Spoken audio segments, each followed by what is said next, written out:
오늘 말씀은 우리가 잘 아는 것처럼 예수님의 탄생에 대한 스토리입니다. 그런데 우리가 알고 있는 등장인물이 좀 없습니다. 누가 없죠? 이 탄생 스토리에? 동방박사가 없습니다. 우리는 어렸을 때부터 동방박사에 대한 이야기를 많이 들었습니다. 주일학교 때 대표적으로 나왔던 성경 퀴즈, 동방박사에 대한 게 있었습니다. 동방박사가 드린 예물 3가지는 대답하신 분들이 계시네요. 일부 때는 안 계셨는데, 황금과 유약과 몰량, 이런 것들을 우리는 이제 시험을 치곤 했습니다. 그래서 그런지 우리에게 동방박사가 아주 친숙한데, 오늘 본문에는 동방박사가 없습니다.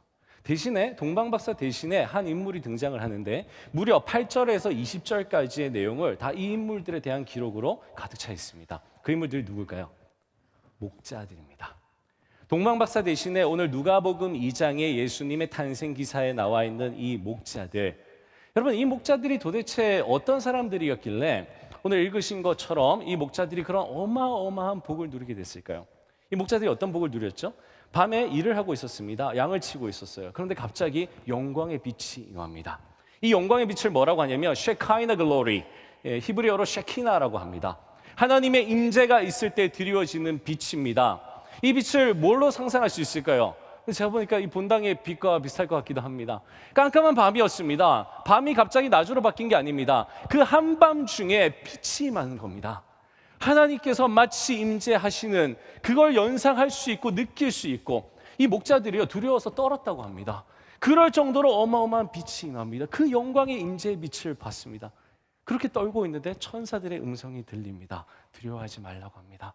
그러고는 이 사람들에게 뭐라고 얘기하냐면 너희들이 기다리던 메시아가 태어났다고 하는 것입니다. 여러분, 이 사람들은 메시아가 태어났다는 걸 들었습니다. 메시아, 그들이 기다리고 있었던 바로 그 메시아가 이 땅에 태어났다는 겁니다. 그 메시아가 어떻게 생겼는지, 어디에 있는지 이들에게 천사들이 상세하게 알려줍니다. 얼마나 상세하게 알려주냐면 구유에 누워 있다는 것과 강보에 쌓여 있다는 것을 알려줍니다. 그리고 이 천사들이 떠나기 전에 천군 천사들이 오기 시작합니다. 여러분, 한번 상상해 보시기 바랍니다. 깜깜한 밤입니다. 목자들 몇 명이 모여 있습니다. 그 목자들 주변에 갑자기 빛이 임하더니 천사들이 모이기 시작했습니다. 이 천사들이 두르더니 이들에게 온화한 음성으로 얘기를 해줍니다. 그러고 나서는 천군 천사가 모입니다. 그 천군 천사가 이들 앞에서 하나님을 찬양합니다. 우리가 너무나 잘 알듯이 지극히 높은 곳에 하나님께 영광이요. 여러분, 이걸 한번 상상해 보십시오. 지금 여기 앉아 계신 여러분 모두가 갑자기 자리에서 일어나서 갑자기 이 찬양을 하는 겁니다. 여러분, 누구를 위해서죠? 몇 명 안 되는 목자들을 위해서입니다. 몇 명 안 되는 목자들을 위해서.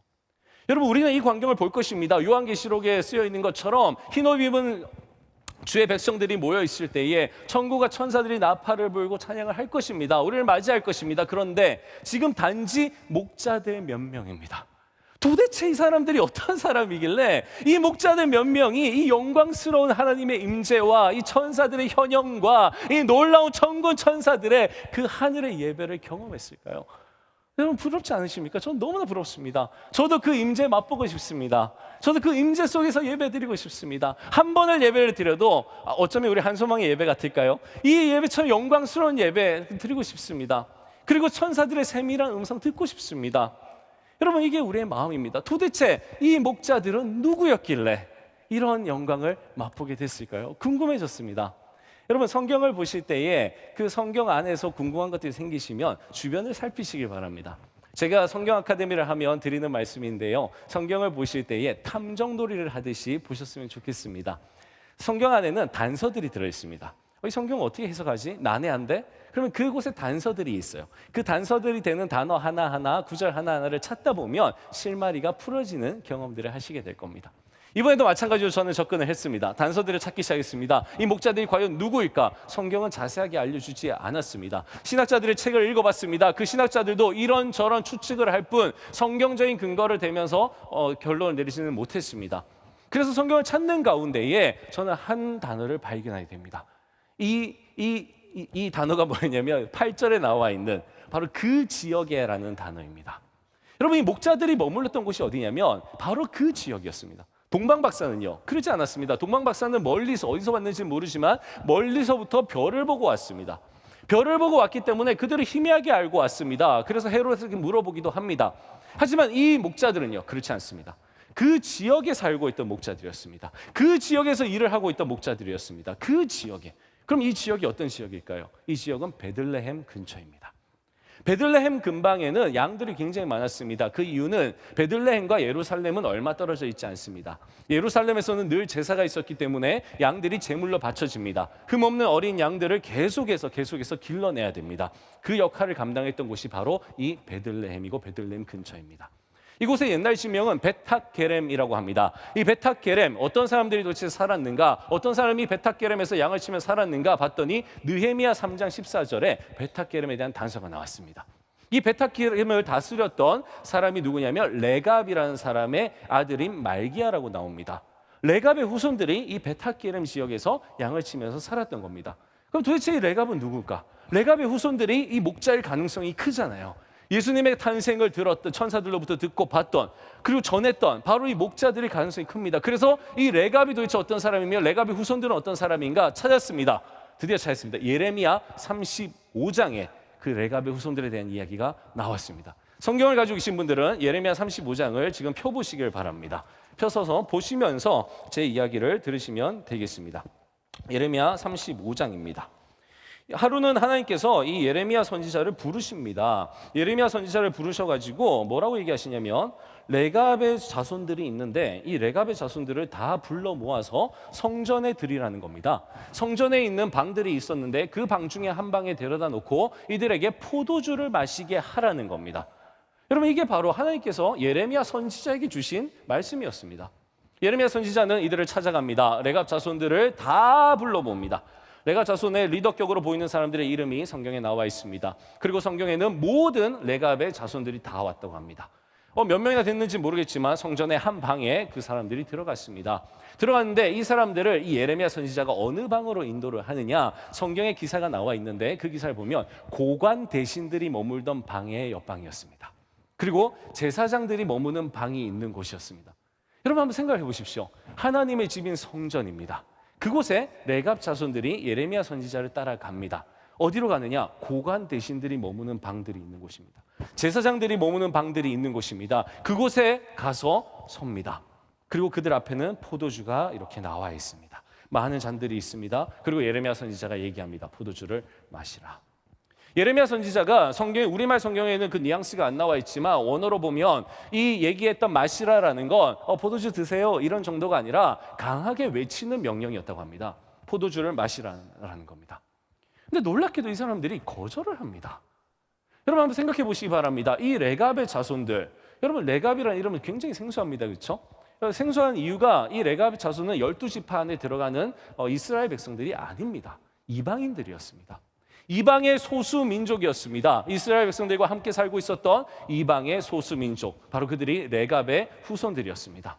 여러분, 이방 소수 민족들 같은 경우에는 꿈이 있습니다. 어떤 꿈이냐면 그 당시에 주류 사회에 들어가고자 하는 꿈입니다.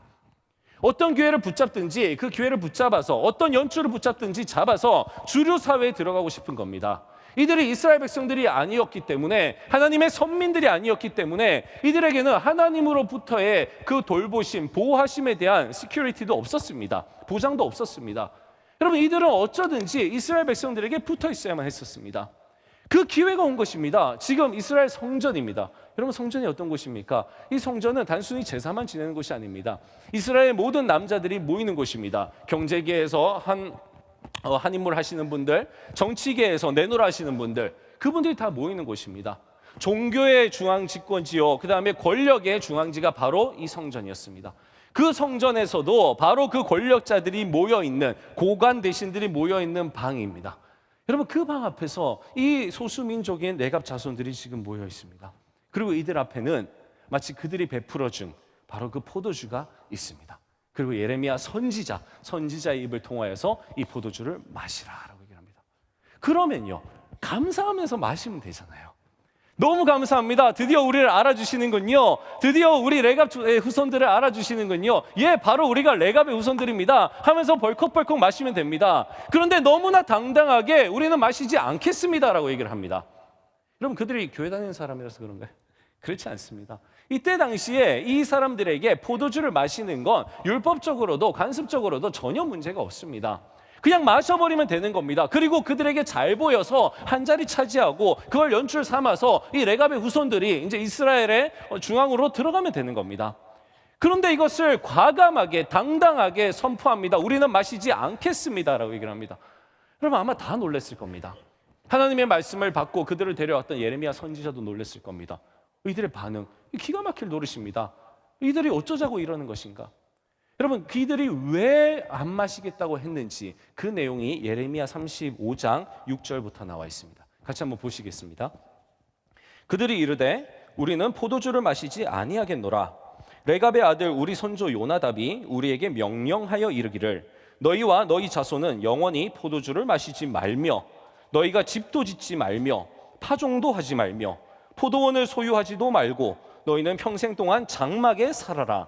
그리하면 너희가 머물러 사는 땅에서 너희 생명이 길리라 하였으므로 우리가 레갑의 아들 우리 선조 요나답이 우리에게 명령한 모든 말을 순종하여 우리와 우리 아내와 자녀가 평생 동안 포도주를 마시지 아니하며 살 집도 짓지 아니하며 포도원이나 밭이나 종자도 가지지 아니하고 장막에 살면서 우리 선조 요나답이 우리에게 명령한 대로 다 지켜 행하였노라라고 합니다. 여러분 기가 막힙니다. 이들이 포도주를 안 마시겠다고 한 이유가 뭔가요? 선조 요나답이라는 사람이 있었는데 바로 그 사람이 마시지 말라고 했기 때문이랍니다. 선조인 요나답이 마시지 말라고 했기 때문에 바로 그 상황 속에서 그 기회 속에서 마시지 않겠다라는 겁니다. 여러분 그것뿐만이 아닙니다. 포도주 안 마시는 건 아무것도 아니에요. 그렇죠? 7절에 보니까 너희가 집도 짓지 말며 여러분 집을 지을 수 있습니다. 얼마든지 집을 짓고 살 수 있습니다. 그러나 집을 짓지 말라고 합니다. 들판에서 텐트 치고 살라고 합니다. 장막 가운데 거하라고 합니다. 그리고 포도 품종도 심지 말라고 합니다. 농사도 짓지 말라고 합니다. 가수원도 하지 말라고 합니다. 이들에게 주어진 건 그들의 조상 때부터 해오던 목축업이었습니다. 바로 양을 치는 거였습니다. 여러분 바로 레갑의 후손들이 양을 치는 사람들이었습니다. 들판에 장막을 짓고 살면서 양을 치는 사람들이었습니다. 우리가 지금 추측하고 있는 것처럼 이들이 그 예수님의 탄생을 봤던 목자들일 확률이 점점 커지고 있습니다. 여러분 이 레갑의 자손들에 대해서 우리가 좀 더 살펴보기를 원합니다. 도대체 이 사람들은 어떤 사람이었는가? 어떤 사람들이었길래 이 예레미야 선지자 앞에서 성전 안에서 이렇게 그들의 그 신념을 강하게 어필할 수 있었는가? 도대체 요나답이라는 사람은 어떤 선조였길래 이가 한마디 한 것이 여러분 이게 300년 지금 후입니다. 요나답으로부터 지금 이 순간까지는 300년입니다. 그 300년 동안 이 말씀이 지켜지고 있었는가? 너무 놀랍지 않습니까? 여러분 이 사람들에 대해서 알고 싶어서 제가 이 말씀을 상세히 살폈습니다. 놀라운 사람들입니다. 이들에게 비밀이 숨어 있습니다. 한번 같이 살펴보기를 원합니다. 요나답이라는 사람은 찾아보니까 열왕기 상에 나와 있습니다. 열왕기 상에 어떻게 나와 있느냐 하면 예후라는 사람이 있었는데요. 이 예후라는 사람은 어떤 사람이냐? 우리가 잘 아는 것처럼 아합 왕과 이세벨 왕비가 있습니다. 악한 왕입니다. 악한 왕비고. 왜 악하느냐? 이스라엘 백성들의 왕이고 왕비였지만 이 사람들이 행했던 건 바울 숭배입니다. 바울이라는 신을 숭배하는 우상 숭배를 온 나라에 만연케 했던 그 장본인이 바로 아합과 이세벨이었습니다. 이 왕과 왕비의 그 극악무도한 것들을 하나님께서는 치시기 위하여서 예후라는 사람을 세웁니다. 이 예후에게 기름을 붓고 이 예후로 하여금 명령하십니다. 그래서 이 예후가 그 아합과 이세벨을 칩니다. 그리고 바알을 숭배했던 많은 사람들 앞에서 본보기가 되게 하기 위해서 그 바알 신전을 다 무너뜨립니다. 그리고 바알의 제사장들이 있었어요. 바알 신을 섬기는 그 제사장들을 다 끌어모아다가 다 죽여버립니다. 근데 이 일을 혼자 한 것이 아닙니다. 이 예후가 누구랑 이 일을 하냐면 바로 요나답입니다. 레갑의 아들이 바로 요나답. 이 요나답과 함께 이 일을 합니다. 왜냐하면 성경 주석가들에 의하면 이 요나답의 마음 가운데도 이 바알 숭배를 뿌리를 뽑고자 하는 그 마음이 있었다고 합니다. 마음과 마음이 통하여서 이 두 사람이 손을 잡고 드디어 이 바알 숭배 사상을 처단하는 겁니다. 뿌리채 뽑아버리는 겁니다. 그 일을 했던 사람이 바로 요나답이었습니다. 그 요나답인 이 예갑 자손들의 선조가 이 명령을 내린 겁니다. 여러분 그러면 요나답은 왜 이런 명령을 내렸을까요? 왜 자기의 후손들에게 니네들 가난하게 살아라. 여러분 그 얘기 아닙니까? 집도 짓지 말고 텐트에서 살아라. 가난하게 살라는 겁니다. 농경사회에서 농사를 안 짓고 어떻게 돈을 벌라는 거예요? 그러면서 농사 짓지 말라는 겁니다. 여러분, 그 주류 사회 속에 들어가려면 이렇게 해서는 안 됩니다. 근데 포도주도 마시지 말라. 여러분, 거기에 이유가 있을 겁니다. 분명히 이유가 있기 때문에 이 레갑의 자손들이 바보가 아닐진데 그 선주의 명령을 300년씩이나 지키고 있었을 겁니다. 그 이유가 뭐였을까요? 그 이유를 찾기 시작했습니다. 여러분, 이 요나답은 바알 숭배 사상을 뿌리 뽑으려고 했던 사람입니다. 이 요나답이 그 역사를 행하고 나서 봤더니 이스라엘 백성들이 하나님 앞에 순종하지 못하고 바알을 섬길 수밖에 없었던 이유가 있었습니다. 근본적인 원인이 있었습니다. 그 원인을 해결하지 않고서는 바알 숭배를 완전히 멸하기가 어렵다라는 결론을 내립니다. 여러분, 이 요나답이 본 건 이겁니다. 이스라엘 백성들은 출애굽한 백성들입니다. 하나님께서 친히 이스라엘 백성들을 택하셔서 그 애굽에서부터 데리고 나오셨습니다. 그리고 지금 머물고 있는 가나안 땅으로 넣어주신 거예요. 그 모든 것 가운데 어마어마한 기적들이 있었습니다. 하나님의 영광이 드러나고 하나님의 능력이 드러나는 기적들이 있었습니다. 하나님이 바다를 지배하시고 땅을 지배하시고 하늘을 지배하신다는 걸 이스라엘 백성들이 봤습니다. 그럼에도 불구하고 왜 이스라엘 백성들이 바알을 섬겼을까요? 거기엔 이유가 있습니다. 그게 바로 농사입니다. 그게 바로 포도를 수확한 바로 농사입니다. 이유는 이렇습니다. 이스라엘 백성들이 가나안에 들어갔을 때 그 가나안 땅은 농경 사회였습니다. 더 이상 만나와 메추라기는 내려지지 않고 이들은 농사를 지으며 살아야 했습니다. 그런데 우리가 알다시피 이들은 출애굽할 때 태어나서 자란 사람들이에요. 그때 당시에 이들은 농사를 지어본 적이 없습니다. 하늘에서 오는 만나와 메추라기를 먹고 자랐습니다. 그러니 이 사람들이 농사를 짓는 방법을 모를 수밖에요. 하나님은 분명히 이들에게 가나안 모든 족속을 멸하라고 하셨지만 이들은 멸하지도 못합니다. 그래서 이들이 농사를 지으면서 아마 가나안 사람들에게 부탁을 했을 겁니다. 어떻게 농사를 짓는 거냐고 알려달라고. 근데 그 방법 가운데 이런 게 있습니다. 사람들의 힘으로 다 안 되는 부분이 있었어요. 농사를 짓다 보면 아무리 내가 열심히 한다고 해서 그 큰 수확을 낼 수가 없습니다. 기후가 따라줘야 되잖아요. 날씨가 따라줘야 됩니다. 비가 내려야 됩니다. 비가 내리지 않으면 말짱 꽝입니다. 아무리 내가 열심히 파종을 한다 한들 농사는 되지 않습니다. 그래서 가나안 사람들이 이 비를 내리게 하기 위해서 어떻게 하나 봤더니 바알이라는 이미 있었던 그들이 숭배하고 있었던 바알이라는 신이 있었습니다. 이 바알이라는 신이 바로 비를 내려주는 신이었습니다. 그래서 이 바알에게 기후제를 지내고 제사를 지냅니다. 이스라엘 백성들이 그걸 봤습니다. 그런데 혹합니다. 이 바알 제사가 기가 막힙니다. 바알 제사는 우리가 생각하고 있는 이런 예배와 다릅니다. 바알 제사는 음란하기 그지없는 제사입니다. 이스라엘 남자들이 너무나 좋아합니다. 제사라고 지내러 갔는데 음란한 행위들을 합니다. 바알 제사에 포도주가 쓰입니다. 포도주를 먹고 마시고 흥청망청입니다. 그런 바알 제사 너무나 좋습니다. 그렇게 제사를 드리면 비가 온다는 겁니다. 그리고 바알 신을 섬기는 게 또 좋은 점이 있습니다. 그게 뭐냐? 여호와 하나님은 하라고 하는 게 너무 많습니다. 지키라고 하는 게 너무 많아요. 내가 거룩하니 너희도 거룩하라고 얘기하시면서 거룩을 요구하시는 게 많습니다. 내가 절제해야 될 부분이 많습니다. 그러나 바알 신은 그런 걸 요구하지 않습니다. 여러분, 이스라엘 백성들이 이 농경 사회를 시작하면서 농사라는 걸 시작하면서 바알을 보게 되었고 바알 신을 보면서 거기에 빠져들게 됩니다. 사람이 누릴 수 있는 그 온갖 쾌락이 바알 신을 숨기는 데 다 들어가 있습니다. 우리가 누리고 싶어하는 음란적인 쾌락, 그 다음에 우리가 얻고 싶어하는 돈, 그렇죠. 수확을 많이 하면 돈이 생깁니다. 여러분, 이런 이익들을 다 가질 수 있는 바알 숭배 누가 마다하겠습니까? 이스라엘 백성들이 빠져들기 시작을 합니다. 그렇게 바알 숭배로 나아가는 겁니다. 요나답이 그걸 본 겁니다. 그걸 보고 지혜로운 요나답이 후손들에게 얘기하는 겁니다. 내가 보니까 바알을 숭배할 수밖에 없겠구나. 그러나 우리는 여호와 하나님을 섬겨야 되지 않겠니? 여러분, 레갑의 자손입니다. 이 요나답도 이스라엘 백성이 아닙니다. 이방인입니다. 그러나 이 요나답에게는 신앙이 있었습니다.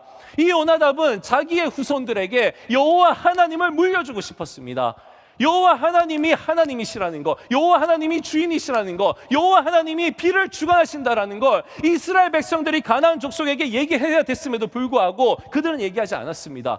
오히려 바알, 비를 내리는 건 바알이 더 힘이 센가 봐? 그러면서 바알을 섬깁니다. 이때 요나답이 자기의 후손들에게만큼은 얘기합니다. 아니다, 하나님을 섬겨야 된다.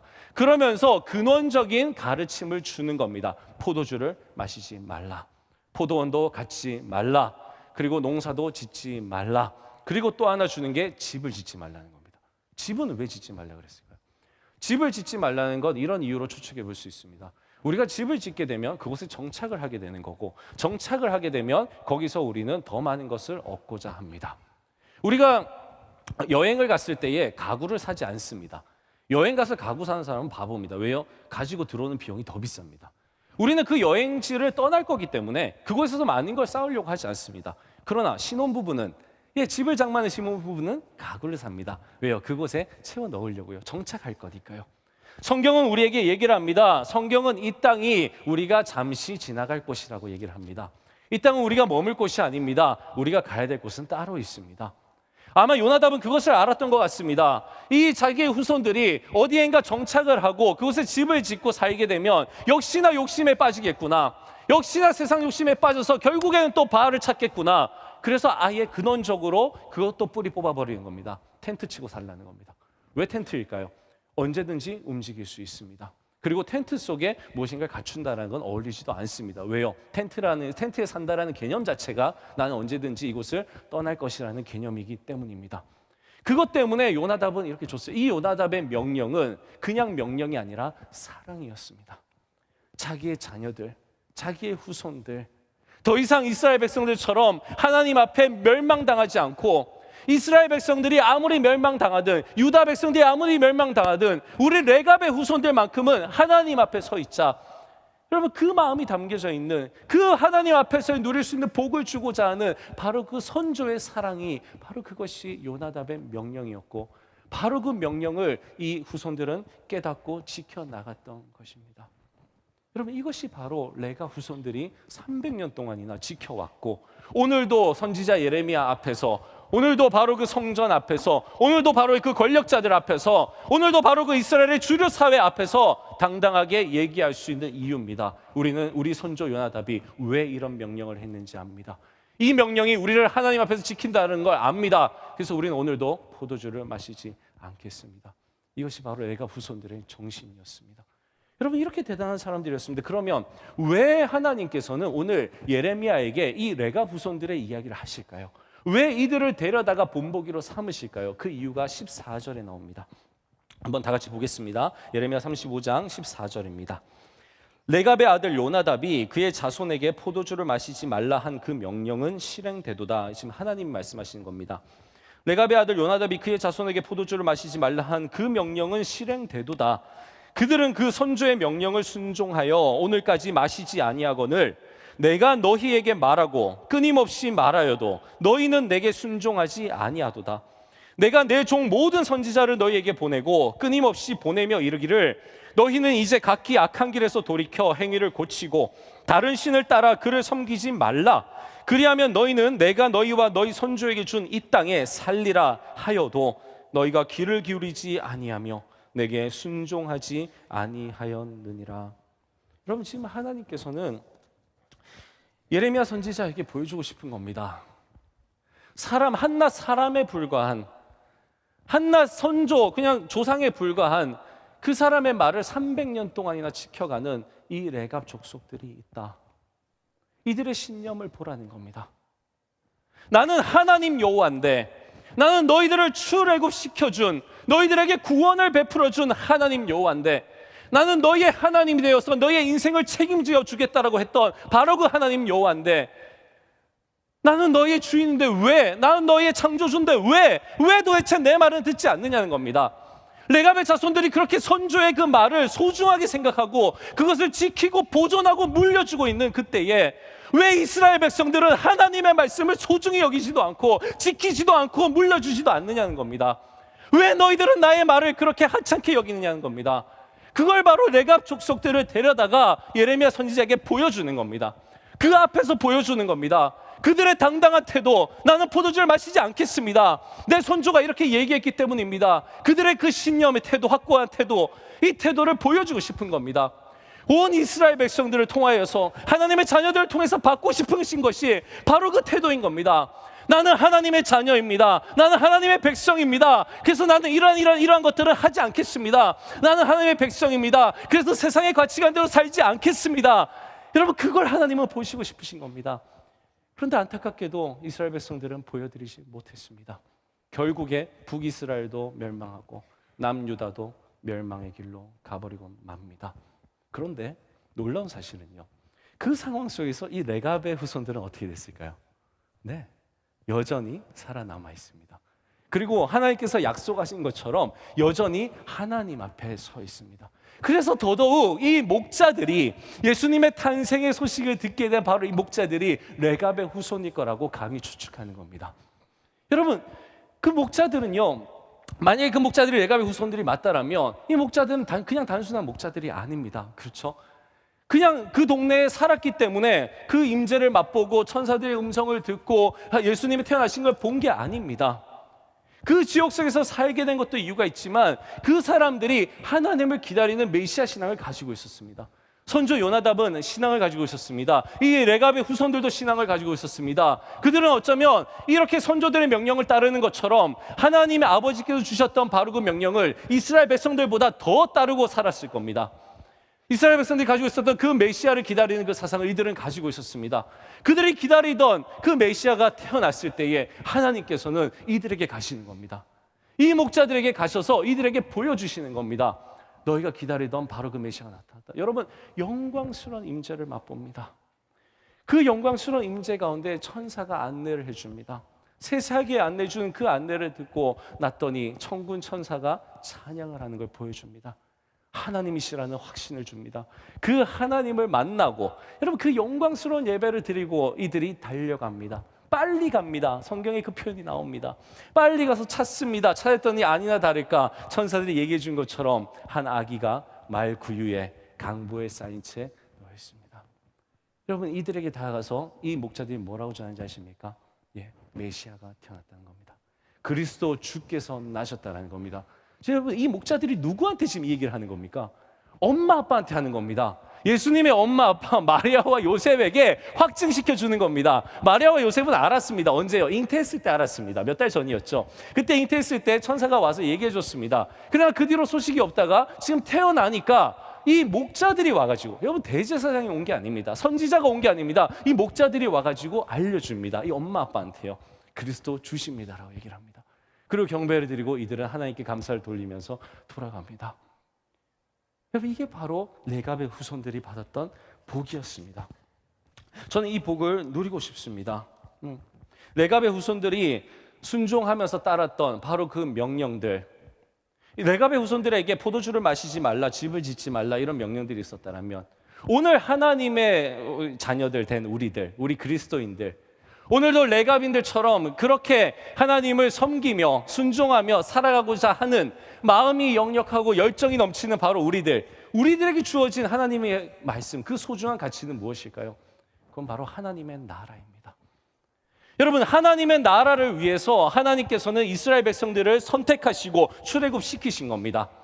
그들을 제사장 나라로 삼으시고 온 열방에 하나님의 그 영광을 드높이시기 위해서, 그 하나님의 나라를 주시기 위해서, 온 열방에 주시기 위해서 그들을 택하신 겁니다. 그렇게 맛본 그 하나님의 나라 이스라엘 백성들이 다 까먹어버립니다.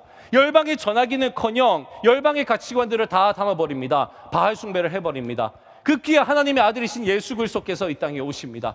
예수 그리스도께서 이 땅에 오셔서 하신 일이 바로 하나님 나라를 전파하시는 겁니다. 마태복음에 나와 있는 천국을 전파하시고 다른 복음서에 나와 있는 하나님 나라를 전파하시는, 바로 그 하나님 나라를 위해서 예수님이 오셨고 바로 그 하나님 나라를 위해서 우리 주님이 십자가에 달리신 겁니다. 바로 그 하나님의 나라를 전파하기 위해서 성령님이 강림하셨고 바로 그 하나님의 나라를 전파하기 위해서 성령 충만한 제자들이 뛰쳐나간 겁니다. 바로 그 하나님 나라를 전달받은 사람들이 순교를 하면서까지 외쳤던 것이 바로 하나님의 나라요. 그 사람들의 후손들이 오늘도 선교하면서 세계 열방 곳곳에 가서 전하고 외치는 것이 바로 하나님의 나라입니다. 그들의 고통과 그들의 수고와 그들의 절제된 삶, 오직 하나님께서 주신 그 거룩한 삶을 살기 위해서 고군분투하며 애쓰는 그 사람들이 지키고 고수하고 전하고 싶은 게 바로 하나님의 나라입니다. 여러분 그 하나님 나라는 오늘 우리에게까지 와 있습니다. 우리가 살아가는 이유도 하나님의 나라입니다. 그럼 이 하나님 나라가 뭡니까? 하나님 나라는 하나님의 통치입니다. 하나님의 다스림이 있는 바로 그 나라만이 하나님의 나라입니다. 사람들은 정치 체계, 경제 체계를 바꿔가면서 하나님의 나라와 같은 천국과 같은 유토피아를 만들려고 합니다. 자본주의 사회가 만들어냈나요? 공산주의 사회가 만들어냈나요? 사회주의가 만들어냈나요? 아니요, 만들지 못합니다. 민주주의가 그럼 만들어냈나요? 아니요, 만들어내지 못합니다. 그 모든 나라는 불완전합니다. 하나님께서 통치하시는, 하나님의 통치가 이루어지는 바로 그 나라에서만이 모든 하나님의 백성들이 행복할 수 있고 모든 하나님의 백성들이 동일하게 평안할 수 있는 그 통치 체계가 설립되는 겁니다. 그곳이 바로 하나님의 나라입니다. 그곳이 바로 우리가 영원히 가서 살아가게 될, 그래서 우리는 그것을 천국이라고 부릅니다. 그곳은 슬픔도 없고 아픔도 없고, 여러분 그것은 평안만이 가득합니다. 놀라운 사실은 그 하나님의 나라가 2000년 전에 예수 그리스도와 함께 이 땅에 도래했다는 사실입니다. 할렐루야. 여러분 그 하나님 나라가 우리 마음속에 있다고 합니다. 우리가 레갑의 후손들처럼 그렇게 하나님의 말씀, 그 하나님 나라에 대한 그 가치, 여러분 예수님이 제자들에게 전했던 건 모두 하나님의 나라입니다. 그 하나님 나라가 어떠해야 된다는 겁니다. 그 하나님 나라의 백성은 어떠해야 된다는 겁니다. 하나님 나라의 가치관은 무엇이며 하나님 나라의 법률은 이런 거라는 겁니다. 그 모든 것들이 지켜질 때에 너희들에게 진정한 샬롬이 임할 것이라는 겁니다. 여러분 그것을 우리가 붙들고 오늘날 살아갈 때에 우리는 죽기 전에 이 생에서 하나님의 나라의 삶을 맛볼 수가 있습니다. 여러분 그게 우리에게 주어진 복입니다. 여러분 이게 레갑의 후손인 그 목자들이 누렸던 쉐이카이나 글로리, 여러분 그 하나님의 영광이고 천사의 음성을 듣는 음성입니다. 여러분 우리도 누리지 않습니까? 오늘 예배 가운데 저는 하나님의 영광을 느낍니다. 혼자 골방에 있을 때에도, 홀로 성경을 연구할 때에도, 아니 교인들과 교제할 때에도 저는 하나님의 영광을 때로 느낍니다. 때로 지우수양이나 우리 교회에서 하는 집회들 가운데서는 깊은 하나님의 임재를 느끼기도 합니다. 여러분 우리는 레갑의 후손들, 그 목자들이 받았던 걸 이미 우리는 받고 있습니다.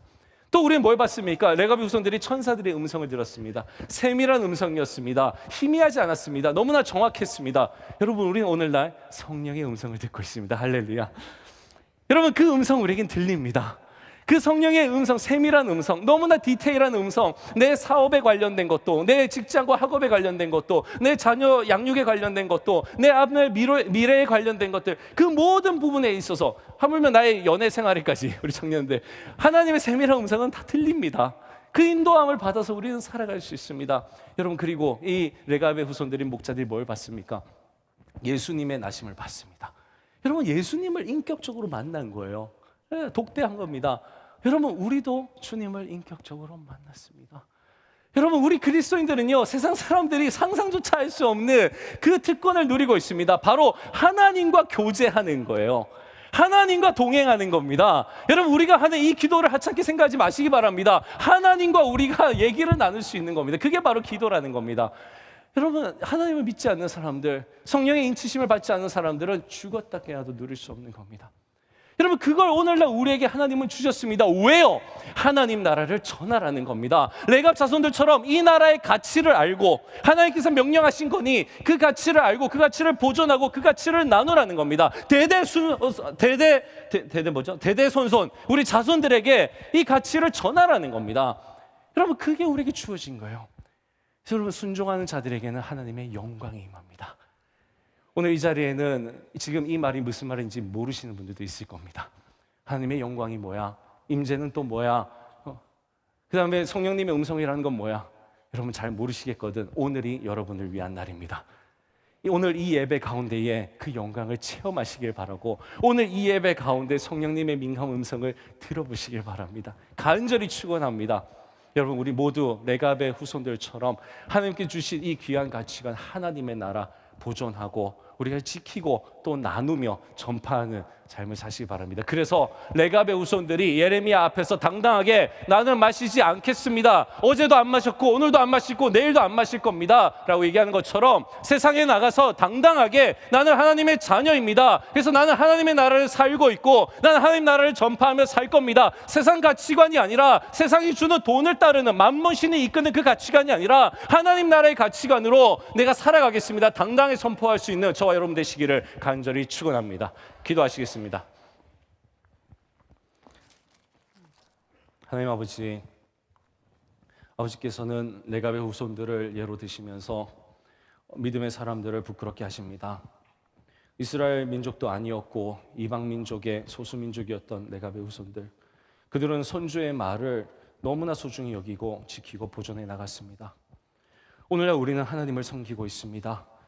지금 이 예배당 가운데에 있는 우리 한 영혼 한 영혼 주님께서 붙들어 주셔서 레갑의 후손들처럼 하나님의 그 나라를 소중한 가치로 여기고 이제까지 우리 믿음의 손조들이 지켜왔던 것처럼 나도 지키며 살아가고 삶 가운데 행하며 주님과 동행하고 나의 후손들에게 전하기를 원합니다. 주님, 우리에게 은혜 내려주시고 하나님의 영광을 보여주시옵소서. 감사드리며 예수님의 이름으로 기도합니다. 아멘.